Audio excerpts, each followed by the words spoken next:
हल्दी घाटी की पीली मिट्टी से जब धूल उठी और तलवारों की चमक आसमान तक पहुंची, तब एक नाम गूंज उठा, महाराणा प्रताप। एक ऐसा वीर योद्धा जिसके लिए मिट्टी अपनी मां थी और आजादी एक वचन।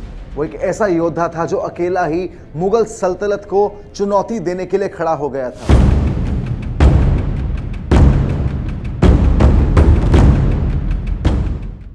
हल्दी घाटी का युद्ध सिर्फ एक लड़ाई नहीं बल्कि गाथा थी स्वाभिमान की, से आज भी वहां की मिट्टी याद करती है। You're watching the No Cap, my name is विशेष और आज हम बात कर रहे हैं कि ऐसी लड़ाई की जिसने हमारे देश में परिवर्तन का बहुत बड़ा बीज बोया था। 9 मई 1540 राजस्थान के पर्वतों और घाटी के बीच में एक इंसान का जन्म हुआ, एक राजा का जन्म हुआ, महाराणा प्रताप। उनके पिता के गुजरने के बाद वहां के लोगों में कुछ मतभेद था कि अब राजगद्दी किसको सौंपी जाए। कुछ लोगों ने कहा कि उसके छोटे भाई जगमल को राजा बना दिया जाए, लेकिन उसी वक्त वहां पे कुछ बुजुर्गों ने यह फैसला लिया कि एक महाराणा प्रताप ही हैं जो वहां की मिट्टी और लोगों के असली रक्षक बन सकते। 1572 में उनको राजगद्दी सौंपी गई और उसी वक्त महाराणा प्रताप ने यह प्रण लिया कि अब यहां की धरती और यहां के लोग कभी भी किसी के दबाव के नीचे नहीं झुकेंगे। और इसी वादे के तहत उन्होंने अपनी जिंदगी की सबसे बड़ी लड़ाई लड़ी मुगल राजा अकबर के साथ, जो बाद में कहलाई हल्दी घाटी का युद्ध। 1576 राजस्थान की घाटियों में तनाव अपने चरम पर था। अकबर ने पूरे राजस्थान पर कब्जा जमा रखा था, लेकिन सिर्फ एक मेवाड़ था जो आजाद था। अकबर चाहता था कि प्रताप झुक जाए, लेकिन राजा ने यह कहकर मना कर दिया कि आजादी बेचने का कोई मोल नहीं होता। एक तरफ थी महाराणा प्रताप की छोटी लेकिन बहुत ही बहादुर सेना, और दूसरी तरफ मुगल सेना जिसका नेतृत्व कर रहे थे राजा मान सिंह। 10,000 सैनिक, 80 हाथी और 40 तोपें।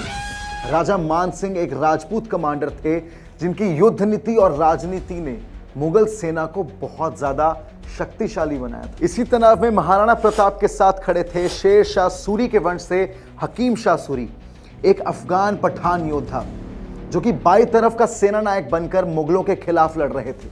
उनका जुनून राजपूत अफगान एकता का जीता जागता प्रतीक था।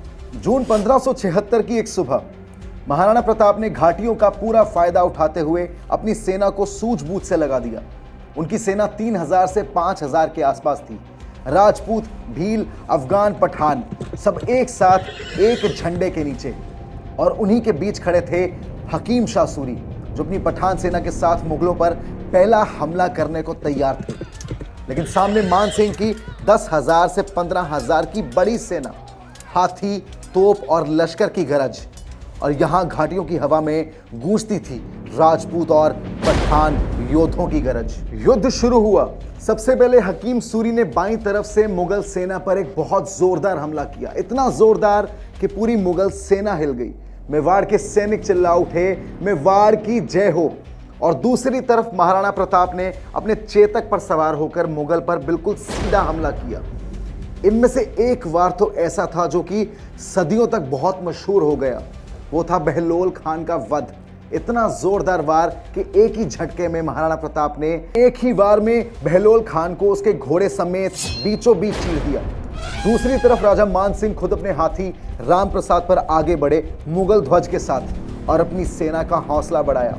चेतक ने प्रताप को बार बार बचाया, लेकिन हकीम शाह सूरी ने सेना संभालते हुए अपनी वीरता का बलिदान दिया। इसके बाद मुगल काफी हद तक मैदान पर कब्जा तो कर लेते हैं, लेकिन महाराणा प्रताप को पूरी तरह से हरा नहीं पाते। महाराणा प्रताप जंगलों और घाटियों के बीच लौटकर गुरिल्ला वॉरफेयर शुरू कर देते, जिसकी वजह से काफी हिस्से मेवाड़ के वापस से उनके कब्जे में आ जाते। अब इस पूरी लड़ाई में हम सबको कुछ चीजें याद रखना बहुत जरूरी है।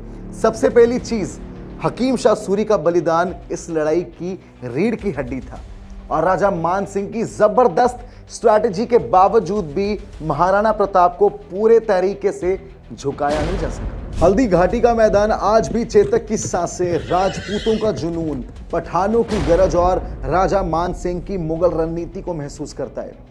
हल्दी घाटी आज सफेद पत्थरों और पीली मिट्टी में नहीं, वीरों की कहानियों में जिंदा है। Okay, so that was our analysis over the battle of Haldighati. For more such videos and content हमारे चैनल को सब्सक्राइब कर लो @the NoCap-TNC। My name is Vishesh. Keep watching the no cap, cut the crap and keep it real.